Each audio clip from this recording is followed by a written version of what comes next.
কথা বলতে পারছো না, মুখে ভাত নিয়ে? বলো। নমস্কার বন্ধুরা, বাসন্তী কুকিজে আপনাদের সকলের স্বাগত। হ্যাঁ, আমি এখন খাওয়ার মজা করে নিচ্ছি, বুঝলেন? খাওয়ার একটা মজা আছে, সেই খাওয়ার মজা নিচ্ছি।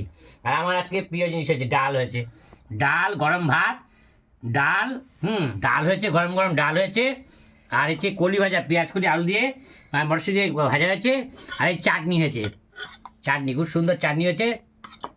আর ছেলে আর এই যে এই পেঁয়াজ ভাজাভুজি কলি, আলু খায় না, ভাজা। ওর জন্য আলু ভাতে আর ডাল দিয়েছে, আলু সিদ্ধর ডাল, আর একটু বাটার এনে দেবো এখন খেয়ে দিয়ে গিয়ে। ওরাকে এনে সকালে আনতে বলেছি, আনেনি, তা এখন আমাকে আনতে হবে গিয়ে। তারপরে কি বাবা যখন আনছে আনুকা, তাহলে আজকে দেখেন আমি তো কাজে গিয়েছিলাম, তো যা কাজের পরিস্থিতি খুব খারাপ, এই হচ্ছে ব্যাপার। তো আমি এই খাচ্ছি। হ্যাঁ, আমার পক্ষে খুবই ভালো। পেঁয়াজ করি ভাড়া, গরম ডাল, গরম ভাত,